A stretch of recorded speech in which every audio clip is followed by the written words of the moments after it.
Well, hello everyone. Welcome to another live stream on the History Value Podcast. And today we'll be discussing Bob Price's book, The Da Vinci Fraud: Why the Truth is Stranger Than Fiction. The link to purchase it will be in the description below in the pinned comment. And just to remind everybody, the GoFundMe is still going. And the link to donate to the GoFundMe is also in the pinned comment in the live chat, and it will be pinned in the description below. Pinned below the description below, so it'll be in the pinned comment after the stream is over, and the link to go to it is in the description below. So if you want to go to the GoFundMe to support it, please do. Thank you in advance. And that being said, Bob, thank you for joining me today. Well, it's always a pleasure, truly. Not just an honorific statement. I mean it. Likewise, Bob. Thank you.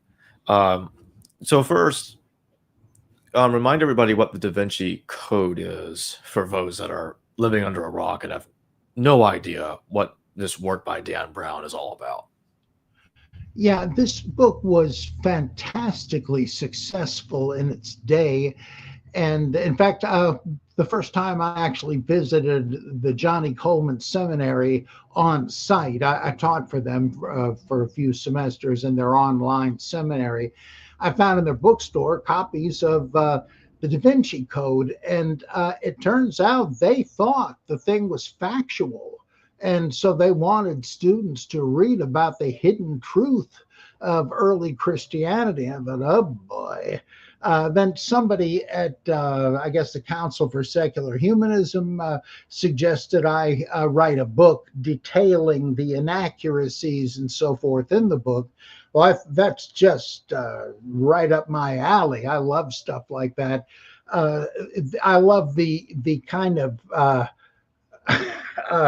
exotic, speculative, even kooky treatments of early Christianity. In fact, I wrote another whole book called Secret Scrolls, Revelations from the Lost Gospel Novels, which really was kind of close to this, in which the point was I examined like over 40 popular novels, believe it or not, including this one, to ask one question, namely, what is it that these novelists imagine, what sort of discovery would blow the lid off Christianity and provoke people to try to suppress it, etc. And in these novels, it's almost always somebody finding a lost gospel that tells the real story, which, needless to say, is quite different from the usually accepted one, or they find the body of Jesus, or both. And so the intrigue and sometimes violence erupts from this. Some people are saying, oh man, we got to get the truth out and save mankind from its mental slavery to Christianity. Or Christians are saying, hey, I don't care if this is real or not, but if this gets out, Christianity as we know it is doomed. Everybody will be just disillusioned. Well, so my point was to say, now, what do they think would have that effect? And there were variations, many of them, on the basic themes.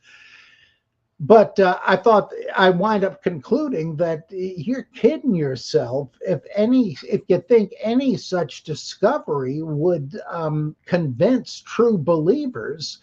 In fact, I had a pastor of a church I attended decades ago who said, your faith as a Christian ought to be so strong that if tomorrow they could prove they had found the corpse of Jesus, that wouldn't make you doubt the resurrection. Whoa. I mean, even as a believer myself at the time, I thought that's asking an awful lot. Well, that's, in fact, it's not that unusual, because things like that have been discovered, like non-canonical gospels, like the Nag Hammadi texts. There's loads written about that, and you don't have to look very hard to find these books. Like one of the first was Elaine Pagel's great book, The Gnostic Gospels, and there are many more. Did that create some sort of furor among the ecclesiastical public? No. If you were any kind of Orthodox believer, you said, oh, yeah, we knew people wrote heretical books about Jesus, so what's the big deal? And as for the body, well, nobody's really claimed to have found that, but here's James Tabor and his associates saying, hey, I think we found the ossuary containing the bones of Jesus. Well, there's no real reason to believe that. That's been pretty well debunked. But it didn't create much of a stir because people are just going to go right on believing the stuff. But in the seminary where I saw the books, the copies of the book, they weren't upset about it. This was a New Thought seminary, kind of like the Unity School of Christianity or, what else? Religious science, things like that. Well, they were open to any kind of new, strange stuff. But I had to say, this is just a novel. And it made it even clearer to me. I'm one of the relative few who would both be interested in analyzing a lot of pop nonsense like this and able to do it. Because I've always got one foot in popular mythology and so forth, and the other foot in New Testament scholarship. So this is just perfect for me. So I wrote the Da Vinci Fraud, and my point was to say, I'm not going to try to debunk this book as an outrage against the truth of Christianity. I know there are books like that.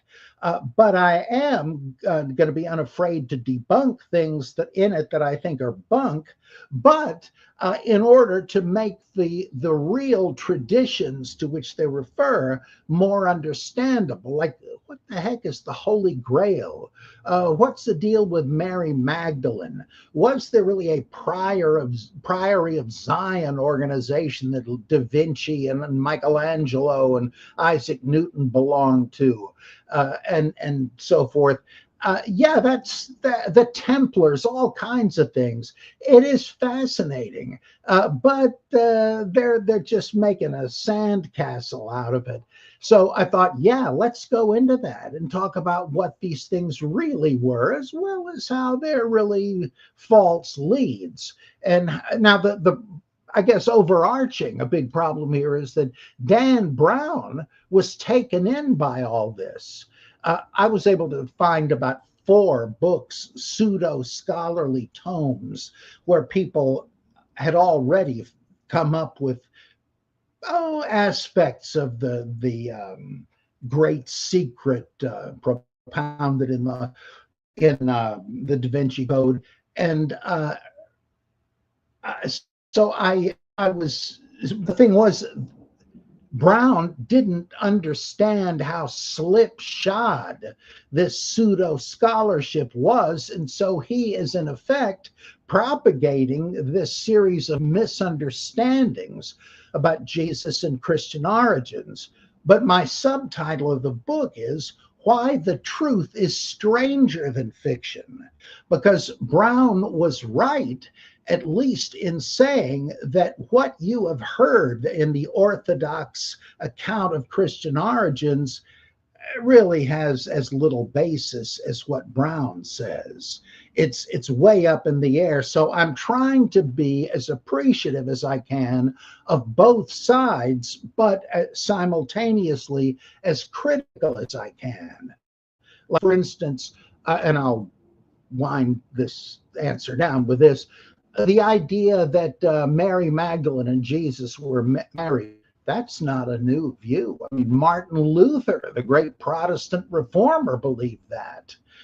And I want to get into that a little bit later. It's not a heretical idea, though there's no real evidence for it. And the point of the book, what is supposed to be dangerous about Da Vinci that it conceals, is that Jesus was married. That means he was a normal human being, a divine avatar.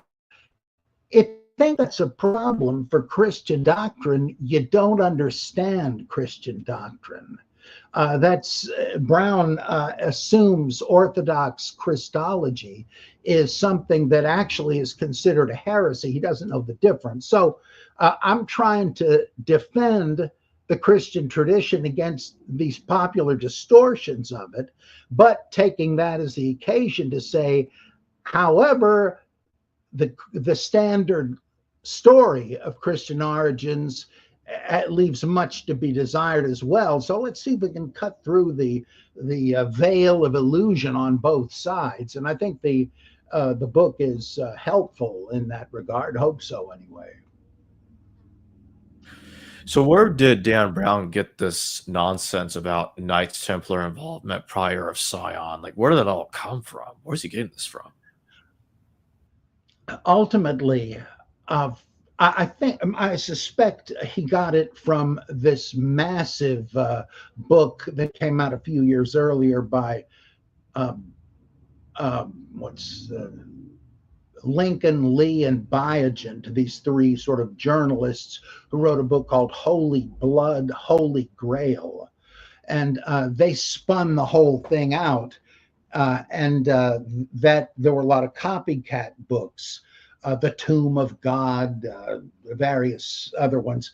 They all made the same sort of case, but they're all based on a kind of a political hoax by a French monarchist group headed by a guy named Pierre Plantard.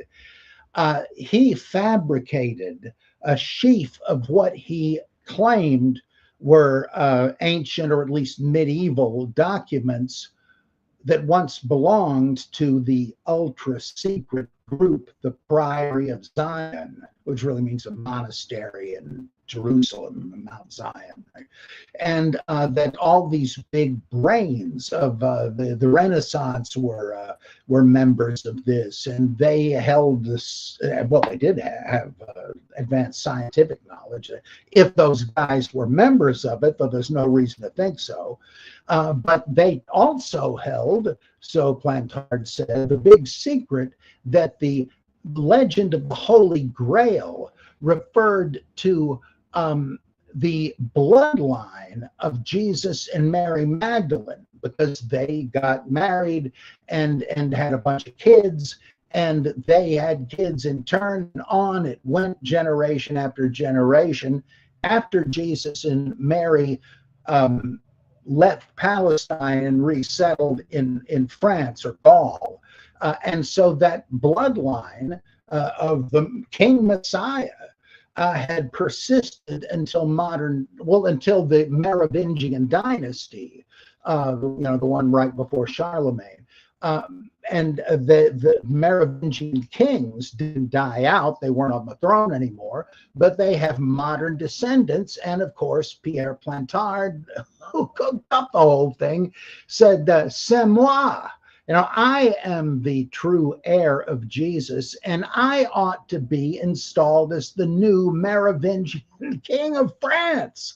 And so, I mean, the whole thing is a tall tale trying to provide this guy with completely fanciful credentials to restore the monarchy with him on the throne. But he eventually confessed to forging these supposed crucial documents. And even some of the hack writers who wrote after he admitted that the Priory of Zion thing was a hoax said, well, why would they go to this much trouble if there weren't something to it? I bet there was, and then they just pretty much forget about it being a forgery. And they speculate and build a house of cards. There's no historical methodology in it. It's just like, if A were true, that casts a new light on B. And if we're right about what B meant, that might lead to C, and so on and so on. And you have a Rube Goldberg system of pseudo-scholarly connect the dots. And there are people, as I think the writer of the pastoral epistle said, who had itching ears that just awake and alert to the latest crazy theory. Well, so am I, but for me, it's recreation. A lot of people believed this, people that should have known better. I don't know if anybody believes it now, because I don't know if anybody's even reading it anymore. But it does go. Oh, by the way, there was a real Priory of Zion, an old Jerusalem monastic order, but that dissolved centuries before the phony version that Plantard hypothesized, and that he recreated as sort of his equivalent of Ralph Cramden's Raccoon Lodge. Only Cramden never said he wanted to be king of France. So now, how does this involve Mary Magdalene in the Gospel of Mary or the Gospel of Truth? Can you expand more on all that stuff? Yeah, Mary Magdalene, at least we think that's the one, because as you know, there are a few Marys in the narrative, which is not as strange as it might sound, because fully half the women in first century Palestine were named either Mary or Miriam or Mariam, all versions of the same name, or Salome, because these names were those of princesses in the Herodian establishment. So people named their daughters that, hoping they get rich and become princesses too. So there were plenty of Marys.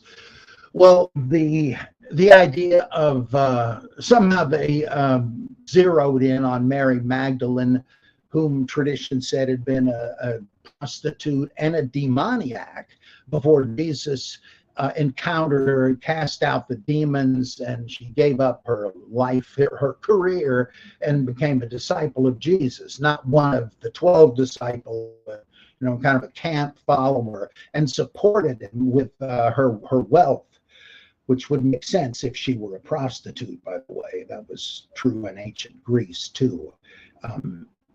That prostitutes were often very wealthy and could be independent of men because of that. Well, that's a plausible way of looking at her as a character in the Gospels. Well, in the Nag Hammadi Gospels and in other Gnostic texts, Mary is given much greater prominence. They say that she understood Jesus better than any of the male disciples. The Gospel of Mary Magdalene gives us a supposed dialogue between Jesus and Mary, and she's asking him about the secrets of salvation, what happens to the soul of the Gnostic after death, how do you get through the heavenly spheres to get to the divine pleroma. And the male disciples start getting irritated and say, can't you tell me to shut up? We got some stuff we'd like to ask you as well. And or in the Gospel of Thomas, another one, Peter complains and says, look, why don't you tell Mary to get lost? And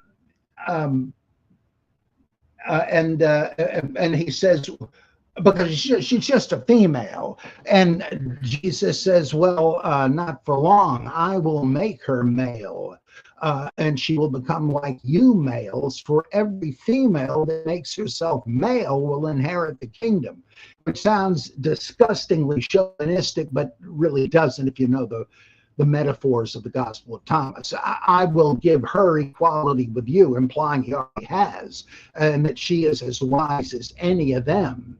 In the Gospel of Philip, the same scenario. One of the disciples said, why to Jesus, why do you love Mary more than us? And Jesus says, it said Jesus loved Mary Magdalene and often used to kiss her on the lips. And that prompts the disciples' question, why do you love her? You prefer her over us?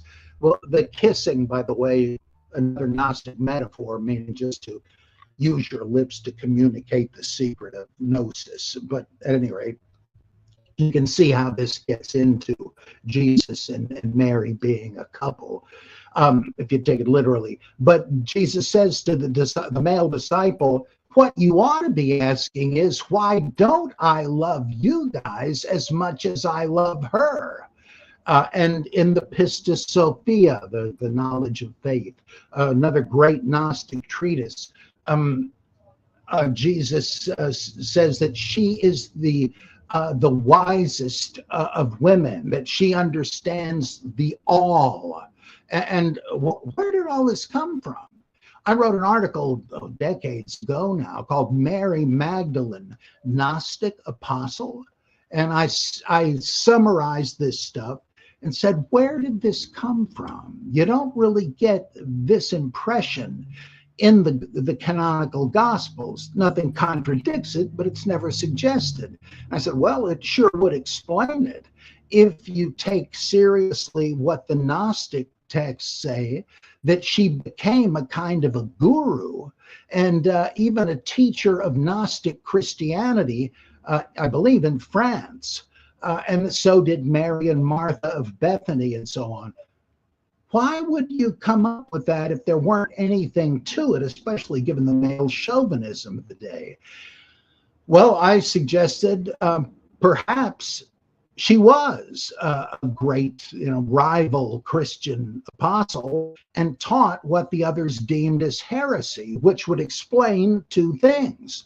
Why they denigrated her as a whore, because it might mean what it does in the book of Revelation, that they're saying she's like the ancient Israelites who went a-whoring after false gods.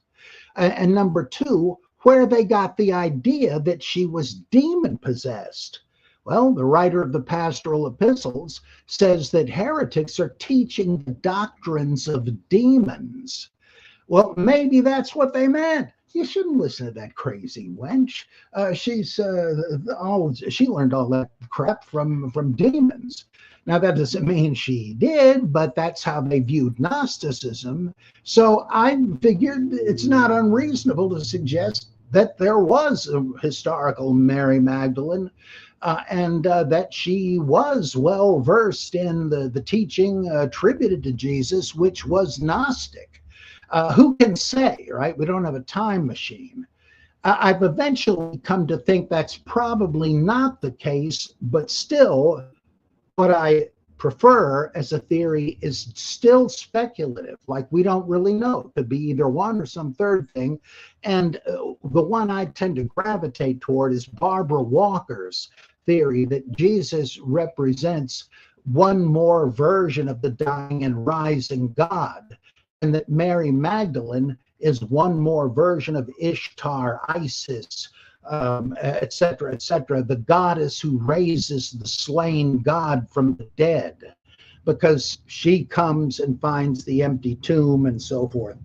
So maybe she was a mythical character, historicized. Maybe Jesus was too. Sadly, there is no way to be sure. If you want to be a real critical Bible scholar, you have to come to the point of saying, well, there's an embarrassment of riches here. There's no room for dogmatizing, but it sure is fascinating the way the alternatives.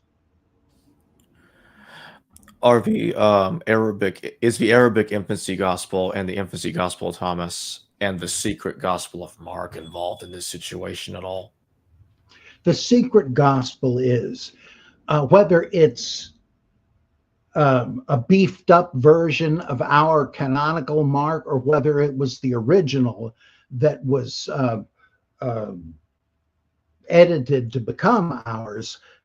Stephen Huller has a really intriguing theory that the secret gospel was the original, longer Mark, and it does present Jesus as a kind of a mystagogue and teaching his converts the mystery of the kingdom of heaven and so on. And we know that the Carpocratian Gnostics used it, and they were certainly radical Gnostics in Egypt.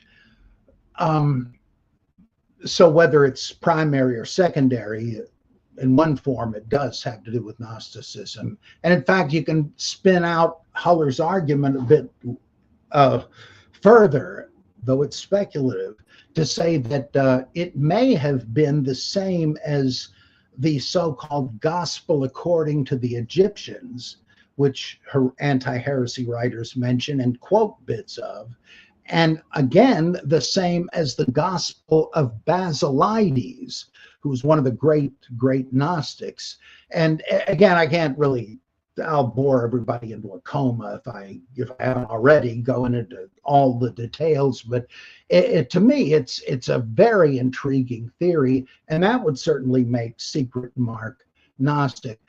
Well, even regular Mark has some I think easily interpretable as Gnostic materials in it.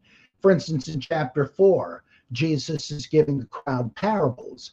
They seem to like what they're hearing, but when they depart, the disciples come up to Jesus and say, "Can you explain those parables to us?" And Jesus says, "You don't understand? How are you going to understand any of my parables?" And he says, "Well, why do you give them these conundrums?" And he said, "Well, simple reason. If I gave them the straight truth, they might repent and be saved." We wouldn't want that. What? Well, that sounds like Gnosticism, because what he seems to be saying is there is an esoteric meaning to these parables. And if you're on the Gnostic wavelength, you will understand that. Most people won't. So for them, it's just a nice moral parable, a kind of an Aesop fable. But for you, you ought to be, you're not at this point, but you ought to be on the proper wavelength. That sounds like Gnosticism to me. And plus his, well, that's enough, I guess. It does seem to me that there are Gnostic elements even in canonical Mark. Now, more quickly, what about the Arabic infancy gospel, the infancy gospel of Thomas, and the gospel of pseudo-Matthew, or as I prefer to call it, the infancy gospel of Matthew? These are just collections of products of the Christian imagination. People wonder, how there are books that pretend to say what Jesus was doing between his 12-year-old visit to the temple, where he was dialoguing with the priests, and then when he was about 30 and was baptized by John the Baptist. Well, that's a long time. What could he have been doing? I mean, the Son of God come to earth. What's he, just cooling his heels? And these people, like the Aquarian Gospel and so forth, they say, well, maybe he was taking a world tour and wound up in Tibet and learned all kinds of stuff there. There's no evidence for that. I mean, what appears to be evidence is just hoax material. But that's what these infancy gospels were, only they didn't fill up quite as much of the gap. They were concerned to answer the question, if Jesus was a child and an adolescent, what must it have been like to have this divine kid around? In fact, a professor of mine, Gordon Fee, used to jokingly call these stories the gospel of the divine brat, because in them, Jesus is depicted as mentally already an adult. You know how in Mark, after the Gerasene demoniac thing, no, after the transfiguration, Jesus comes down from the mountain and finds his disciples arguing with unsatisfied customers. And what's all the shouting about, he says. And this guy says, well, I brought my son, who's a demoniac, to you, hoping you could cure him. You weren't here. I've asked the disciples if they could, but they couldn't. And he says, can you help us? And so forth. And Jesus does cast the demon out of him. But before he does, when he hears that the disciples couldn't do it, it says, this faithless generation, how long am I going to have to put up with you? And then he goes ahead and Cast out the demon. Well, that's kind of the motif of all these infancy gospel things. Here's Jesus already more than an adult, but trapped in a child's body. And he's got these stupid grown-up oafs around him all the time. And so the stories depict him getting them out of jams. Joseph is in the carpenter shop. He's got this great commission to build a throne for a local noble. And but the dope can't get the legs squared up. One of them is always too short, and he tries to even them up, and the next one's too short. What am I going to do? Running short of wood, and little young Jesus says, Dad, step aside. And he touches the legs and miraculously lengthens them to the same length. Oh, gee, thanks, son. Or he's out on the playground and some kid bumps into him, and Jesus says, you will go no further on your way, and zaps him, and the kid croaks. Then another time he's playing with a boy on some ruins of a two-story building abandoned, and his little friend Zeno falls out of the window to his death. Well, knowing Jesus' history with the local kids and how dangerous he can be, the dead kid's parents come, and Joseph comes, and they say, look, your kid is unsafe. He's killed our son. And Jesus says, no, I didn't. Zeno, tell him. And the kid rises up from the dead. Did I kill you? No, you didn't. Well, all right then. And there's loads of these things. And I think some of them appear even in the canonical gospels, like Jesus cursing the fig tree or turning the water into wine. There's a few of them that where the Jesus gets petulant and bails stupid adults out of their problems. But there's no Gnosticism in that. Sometimes people are confused because one is called the Gospel of Thomas, but I prefer to use the whole name of the infancy Gospel of Thomas. It's got no Gnosticism in it, but Gospel of Thomas does. And in fact, our buddy M. David Litwa just came out with a book called, oh boy, what is it? The Gnostic Thomas, I think, where he interprets the Gospel of Thomas, 114 sayings, against a Gnostic background, because some dispute whether it really is. And he's showing that, yeah, it is. I just ordered a copy. It should be real interesting. Lit was a genius. So anyway, it's no doubt more than you wanted to hear. Oh, no, it's fine. I want to take a super chat real quick. Solara Knight, thank you for your super chat. Yahweh Creator's first commandment to humankind was to be fruitful, multiply. With the current population explosion, the Creator should be happy. Now that the planet's full now, what God? Mars? I'm not sure there is as much of an overpopulation. Like Africa is severely underpopulated because of disease outbreaks and tribal wars and so forth. They're having trouble keeping the population up enough. And I think that China is also having a slacking off in population. We sure are in the United States. So this guy, Paul Ehrman, I think, wrote this book in the early 70s, The Population Bomb. It may have been diffused. And of course, if you really wanted to go Old Testament on this, you could say that though God said be fruitful and multiply, if it gets too much, he might start sending earthquakes and plagues and disasters. Maybe that's why he does it, which, wouldn't be much worse than the worst stuff he does in the Bible. What do you mean by the Vitruvian Son of Man? Sorry, what was that? You talk about at the end of the book, towards the end of the book, the Vitruvian Son of Man.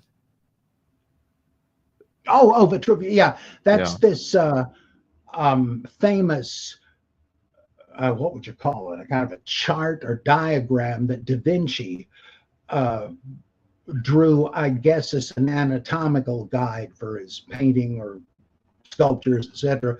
And it shows a man sort of spread eagled, his extremities touching a circle around him, and he's got two pairs of arms and two pairs of legs. Not because he's supposed to be a freak or anything, but just to kind of show the range of motion or something. But I forget what the name actually means, but it's just a name for that diagram. And you see funny variations on it. Like my wife Carol has this great T-shirt where it shows the Vitruvian Man with an electric guitar and so forth. But I use the phrase Vitruvian son of man because in the Da Vinci Code early on, this scholar who has been killed in the Louvre, I think it is, he's trying to provide a clue as to who killed him and why. So he, in his last moments, he draws a circle in his own blood on the museum floor and spread eagles himself across it, hoping somebody will say, oh, yeah, that's Da Vinci's thing. And they do, and they say, well, what's he trying to tell us? And somehow they make this connection with the Priory of Zion, and Da Vinci was a member, and used to collect for UNICEF in the name of the Priory of Zion, and whatever, ridiculous. But it's just a reference to the Da Vinci symbol being used in it as the key to the mystery of who Jesus, the Son of Man, really was. They think. What do you find to be maybe the top two of the most absurd claims that are made in the Da Vinci Code? Well, one of them is just a gross error that if you found out Jesus was married, oh my gosh, that would imply he was merely a man and not God. That wouldn't debunk Orthodox Christianity at all. I mean, it would be a real interesting puzzle for Orthodox Christology. It would raise the kind of weird questions, hair-splitting questions like, well, if he and Mary Magdalene had a son, would the son be a demigod? Mixture of, like, if Superman and Lois Lane got married and had kids like on TV. I mean, would you have half divine kids? Interesting. But that's not incompatible with the Orthodox Christology, because it, like the idea that Jesus was simply divine and not human, that's one of the oldest so-called heresies, Docetism, meaning that Jesus was like an angel or a spirit and didn't really have flesh and blood. He just assumed that form because obviously it would be a little easier to teach humans that way than if you were a disembodied voice, right? And so when his time was done, he vanished back up to heaven and so on.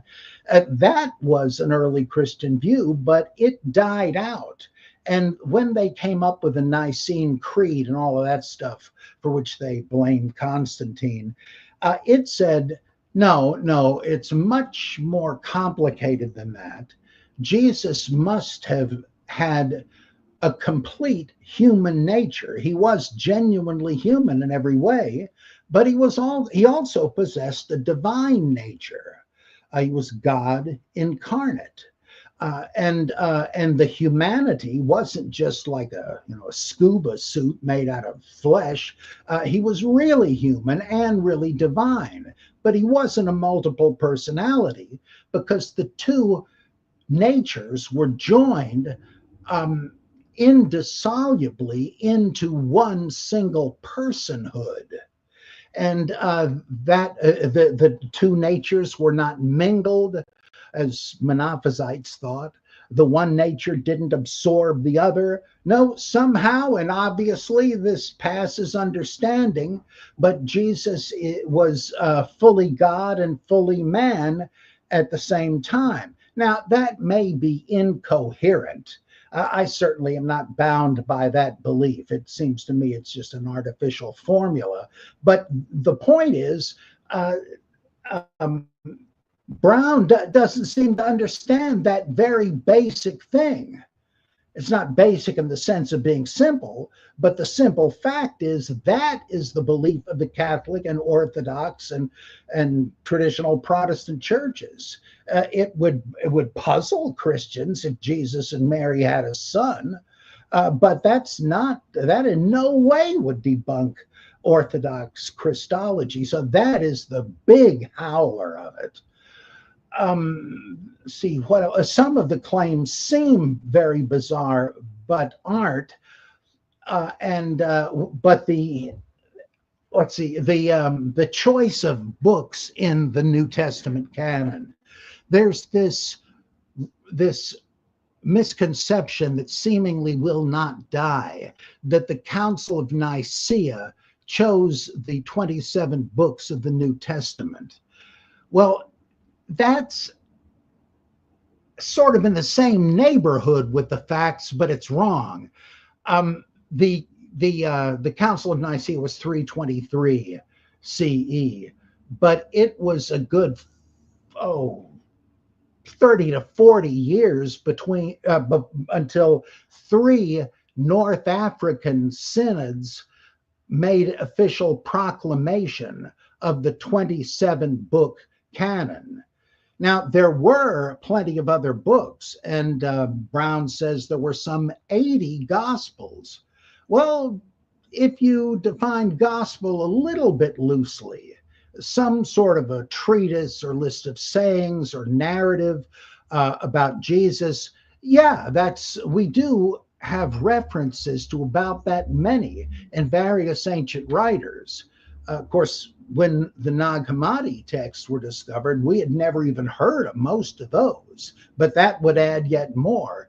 And there were debates about what would make a book authentically canonical. And it's amazing to me how people just take it for granted. It seems as arbitrary to me as the choice of a pope. You know, when they have a new pope, like a political, right? They take a series of votes, and the guy that gets the most delegates, the cardinals, has been chosen by the Holy Spirit. So we know that God has chosen the right guy to be pope. Boy, you know, if you believe that one, I got a bridge to sell you. Why would you? I mean, you're making the cardinals on the level on which you place the scriptural writers. They're inspired in this choice, and it was an infallibly true one. No wonder Protestants don't believe in that. But they do believe the same stupid thing about the books in the Bible. These 27 and no other. Well, how do you know? Well, the Holy Spirit guided the church fathers. You mean like voting for the Pope? Well, yeah. It just seems to me, now I don't particularly care about that, because though I am a great fan and lover of the New Testament, I'm not a believer in it. So it doesn't matter to me what books you want to consider part of it. It's really moot. I'm as interested in the Gospel of Thomas as I am Matthew, Mark, Luke, and John. But if you think there has to be a set of 27 books that are qualitatively different from all others, as similar as they seem, good luck to you. I think that's just arbitrary, and it's no accident that people don't spend much time thinking, is that really compelling? They're up the creek if they do. Oh, but the idea that the Nicene Fathers chose them, that's the other utterly ridiculous claim. They had nothing to do with that. What about the Gospel of the Egyptians? Is that at all involved in this as well? Well, they must have known about it, but I don't think anybody took that one seriously. Mainly because it's Gnostic. Even from the little quotes Clement of Alexandria preserves, you can kind of tell this is in Gnostic territory. but they had these overlapping criteria, and one sort of shades into the other. It's like either one is a sufficient and necessary. Well, if you knew an apostle or a disciple of an apostle wrote the book, okay, it's in. If you but suppose it has the name of an apostle, like the Gospel of Peter. Well, they thought it taught Docetism, so they said, well, it's out. You can't have that in there. But how do you, there's no more or less reason for accepting Peter as the real author of that book than there is with 1st and 2nd Peter in the New Testament. But the content didn't fit the emerging Catholic tradition. Oh, Docetism, bad.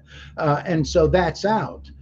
So the name is important. Is it an apostolic name? But we're not going to consider it an apostolic name if we don't like what it says. And even if there's no name mentioned, if we do like what it says, maybe we can stick an apostolic name on it, like the Epistle to the Hebrews. No name on it, but it got in under the name of Paul. You still see that in the King James Version of the Bible, the Epistle of Paul the Apostle to the Hebrews. The Gospel of Thomas. There's some weird sounding stuff in there, but it's not all that weird. And it does say Thomas took this down in dictation. But some of the sayings seem a little too Gnostic, and so it must be a forgery. It's not by Thomas. So which one is it? It's like either one is a good enough excuse. And if you got both of them, apostolic name and Catholic leaning doctrine, then it's in. And it just, I think, does not hold up to any kind of rational scrutiny. But then again, I don't need them to be inspired and infallible. That's not what I think anyway, whoever wrote them. They're just enormously fascinating, like the Quran or the Upanishads. So Laura Knight, thank you for your super chat. New Testament presents 2 genealogies of Yeshua the Messiah. Explain these genealogies. Well, it seems like both were attempts by the evangelists Luke and Matthew, or the sources they used. And it implies that if there was a historical Jesus, nobody knew his genealogy. I'm pretty sure most Jews didn't. So they, but they thought it was important, especially because they, like with Luke, he traces Jesus back to Adam, all the way back. But it can't be a real genealogy because of Jesus, who's supposedly from the tribe of Judah, right? The city of Bethlehem and all that, the town of David. Many of the names are Levitical names. They would only be possessed by members of the tribe of Levi. What the heck are they doing in there? I mean, whoever compiled this is sort of asleep at the switch. The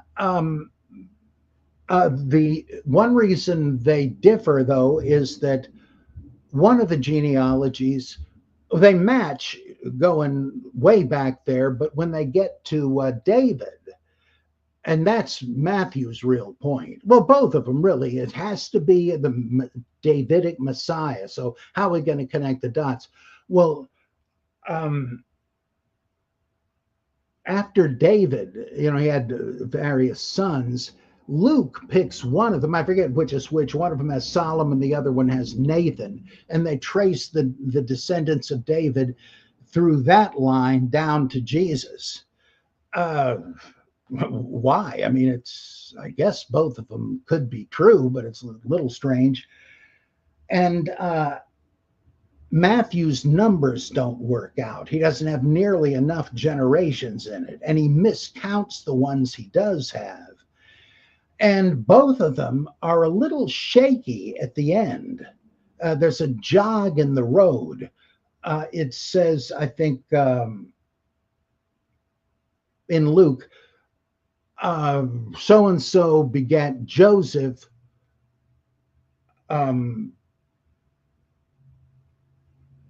who was married to Mary, to whom Jesus was born. Like it carefully avoids saying Joseph begat him, because in the gospel narrative he doesn't, right? It's the Holy Spirit.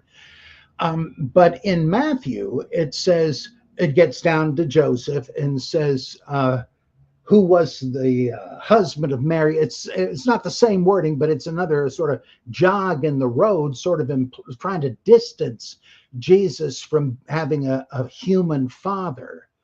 Well, in that case, what's the point of having a genealogy?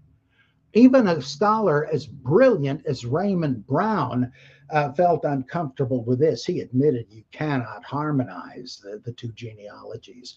But he said they must be right about Joseph not literally being the father of Jesus.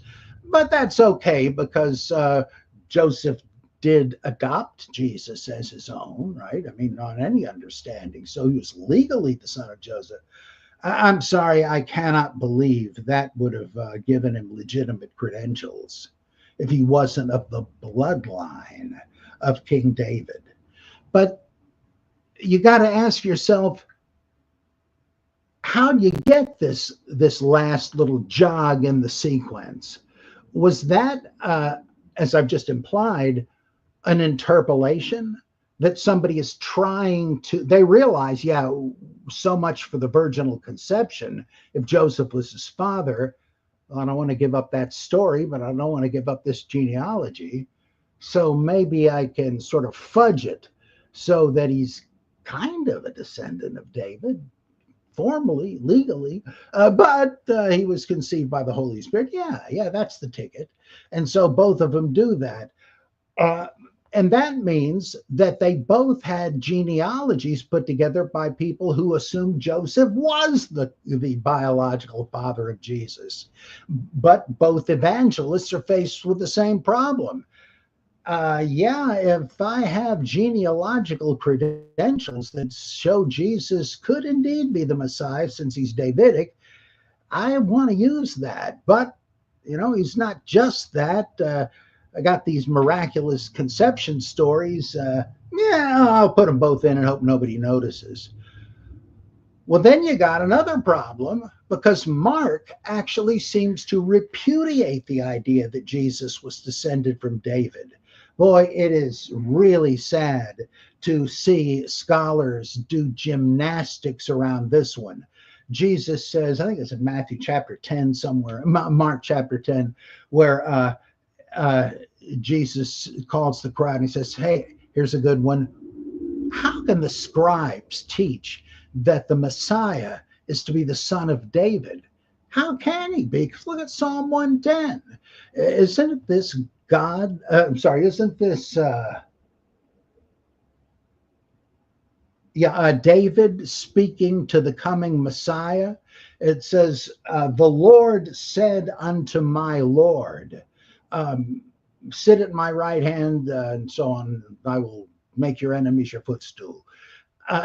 That's impossible. I don't care who your son is. In their culture, a father would never refer to his son, no matter how illustrious, as his Lord, nor would the son allow him to. So that seems to be the logic. And so Jesus seems to be, or Mark has Jesus repudiate the whole idea of a Davidic Messiah. And there were people that like that idea, like Samaritan Christians. Their ancestors had repudiated the Davidic monarchy and seceded from Judah. They expected a new Moses as their Messiah. They wouldn't have wanted a Davidic Messiah. So if they believed Jesus was a Messiah, they didn't think he was from David. Galilean Christians, same thing. Their ancestors were from northern Israel. And again, they had split from Judah and from the house of David. So actually, none of that is far-fetched. But it does create a kind of hornet's nest if you're trying to dogmatically say, here is why there are two genealogies. Here is the picture of Jesus' descent. No, it's a mess. Of course, that's not a problem for me because it's fun unraveling these messes. And I don't ridicule the text for it. It's all just fascinating. So now I want to ask you about Emperor Constantine's Christ. What? Go ahead.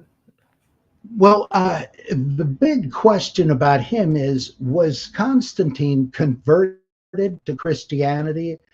And if so, how? Did it have anything to do with the story of his seeing the Cairo monogram in the sky and a voice said, conquer by this? And so he had all of his troops trace this design on their shields. Was that it? Or what did it mean? Become a Christian and Christ will give you victory over your rival emperor. Don't know, but there are two pagan versions of this where it's just the origin of the shield emblem. But there are two Christian ones, Eusebius and Lactantius, who say that, yeah, this is the story of his conversion. But there is evidence, on the one hand, that he actually was brought up as a Christian. There's myths surrounding the guy any way you cut it, because one always hears Constantine made Christianity the official religion of the Roman Empire. No, he didn't. No historian thinks that. That was the next guy, Theodosius, who persecuted pagans and so on. Constantine was a Christian, at least at some point, possibly from birth, but he was also the Pontifex Maximus, the Pope, of the cult of Sol Invictus, the unconquerable sun. How could you be both? Or did you think it was two names for the same deity? I don't know. Who knows? I mean, the earliest depictions we have of Jesus are modeled on Apollo. Is it possible that Constantine identified Jesus with Apollo? Nobody knows. But it's one of those strange conundrums of the early church. Constantine was an amateur theologian. He's the one that called convened the Council of Bishops at Nicaea in 325. And the reason he was doing it was, this is often misrepresented as a kind of cynical attempt to put everybody in the empire under a single religion. He didn't do that. And that wasn't the point of the Council of Nicaea, nor, as I say, did it have anything to do with choosing the New Testament books. That was still up for grabs at the time. What it did was to have open debates between advocates of Arius's Christology, the belief that the Logos that became flesh, in the beginning was the Word, and the Word was with God, and the Word was a God or God, and so on. What's the deal? You could read that, as Jehovah's Witnesses do today, like the Arians did. The Logos was with God, and through him all things were created, but he was a God.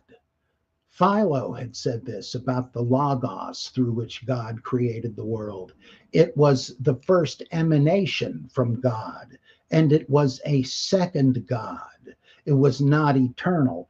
Well, you can easily read John chapter 1 that way. And the Arians did. It had nothing to do with Aryan with a Y, the Aryan super race and all that nonsense. And it was named after him. It's Arian from Arius. And then there's more to it than this, but this is the tip of the iceberg. And Athanasius whose name means the immortal, interestingly. Athanasius was another bishop that said, no, no, no. John 1:1 means that the word, the Logos, was the same as God. What, the same person? Well, no, and here's where all the fine tuning starts. He is another person sharing the same divine nature. And eventually they toss the Holy Spirit in for good measure. And so the Trinity is off and running. Well, that was the debate, and there were all kinds of disputes and so forth. Everybody was talking about this. It's amusing that some historian preserves the fact that in the local taverns, you had people lifting a few to Arius's Christology, and they had drinking songs about it. Boy, would I love to have heard that. Oh, he is not one with the Father. What the heck? So everybody it was the talk of the town, and apparently it must have broken into fist fights and such. And so Constantine said, look, blessed are the peacemakers. Let's solve this thing. Bring your best theologians to Nicaea and all the bishops, and we'll debate this and then vote on it and make up a statement of faith, the Nicene Creed. And Athanasius's view carried the day. But of course, the Arians didn't just decide to change their mind and believe something they didn't believe. So they kind of stuck out, and eventually things changed so that I think Constantine's son and successor decided he liked Arianism better, and so they exiled Athanasius. But then after that, the next guy said, no, I think Athanasius was right. So they brought him back and kicked out Arius. What a mess. But that was the last time they debated that. And today you do have Arian Christians like the Jehovah's Witnesses. And boy, oh boy. And again, there was a lot more to it than that. And there were 4 more ecumenical councils trying to hammer out how exactly are the divine and the human related, and so on and so on.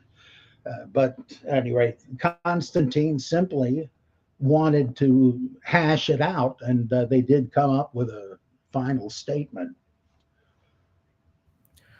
We got another super chat from Solar at Night again. Thank you for another super chat. Did the genealogy of Yeshua the Messiah's bloodline continue to our day? Who would have these records? Templars? I doubt the Templars. I mean, they have been elevated into a modern legend. They were in Jerusalem, safeguarding the passage of medieval pilgrims to Jerusalem. The irony of that super chat is that does involve this discussion, because that's kind of that's connected to the Da Vinci Code crap. Well, yeah, that's right. But they would not have been in any positions. Sheer surmise to say maybe they did find some secret documents. You can't rule it out. You weren't there, but there's no reason to think so, really. This question also depends on if you take the Catholic view that Jesus had no natural brothers, only cousins, or you take another Catholic view that Jesus had only stepbrothers and sisters, because Joseph married Mary when he was an old widower and she was still young, and Jesus' so-called brothers and sisters were stepbrothers and sisters, the offspring of Joseph. So if they had further descendants, they'd be no blood relation to Jesus anyway.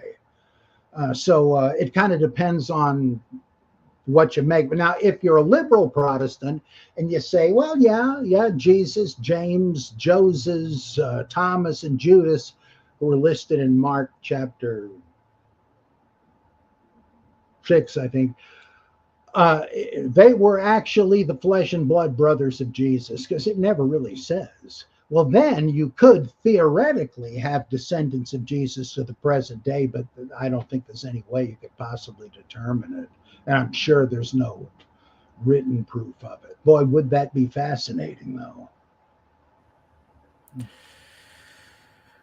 think the last thing I'm going to ask before we close is you briefly you bring up in the book the Q document and how that might have there might have been a mix up there with a different idea of a lost gospel that might have been involved in influencing the Da Vinci Code. I'm trying to remember. I'll see if I can find the page. Hold on.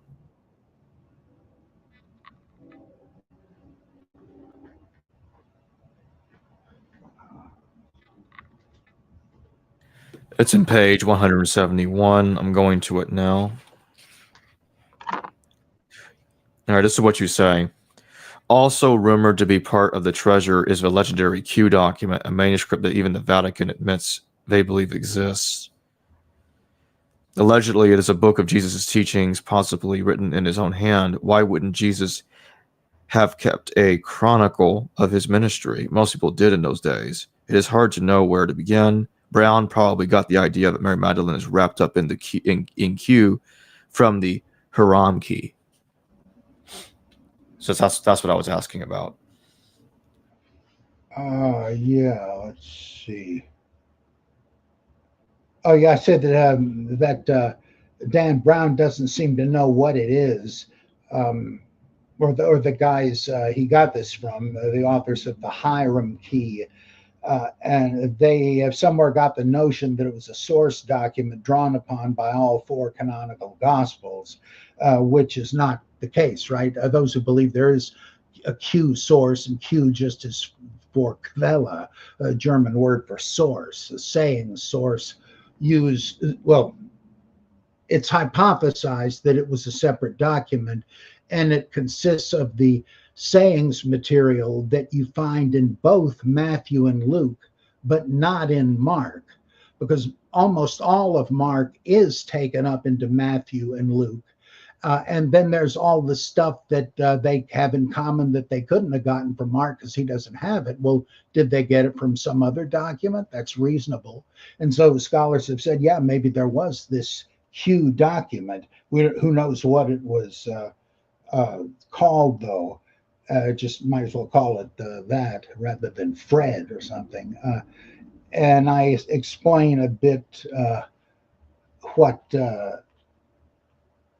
let's see what people are saying about it.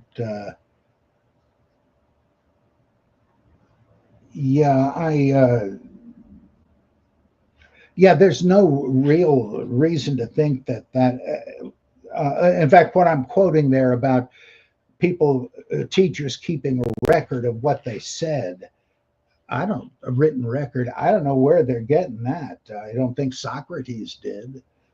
Plato, well, I don't know. He may have written down what Socrates said. That's debatable. But there's no evidence that this goes back to Jesus, if it did exist.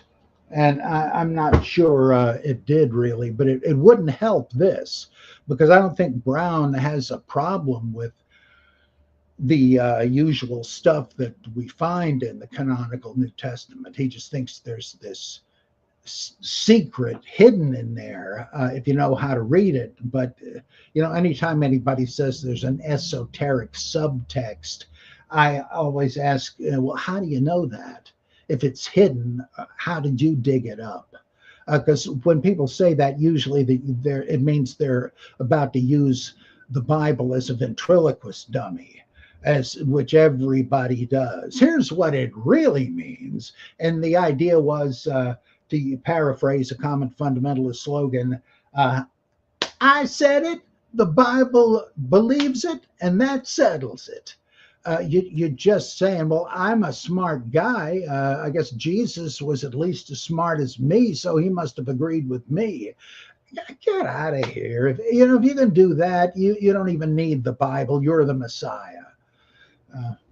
But I think the Q thing is ultimately irrelevant. But if it did exist, you could say it was one of the 80 Gospels that he mentions. but like we don't know what it was called if it did exist. So we might have a reference to it we don't recognize. If some ancient heresiologist or whatever did mention it by title, but we don't know what the title was. We're up the creek again. All right, everyone, we're going to close now. But before I do, I'm going to bring up this image real quick to remind everybody to donate to the GoFundMe. The link to the GoFundMe is in the description below. It will also be in the pinned comment. So if anybody can spare a little bit of money to donate here, every dollar counts. We appreciate it. Yeah, very sad. That being said, the link to also purchase of a book will be, of course. Oh yeah, you'll like it. I like it. Yeah. All right, Bob. Thank you for joining me today. Okay. See you soon. Hello viewers, thanks for watching this video from the History Valley YouTube channel.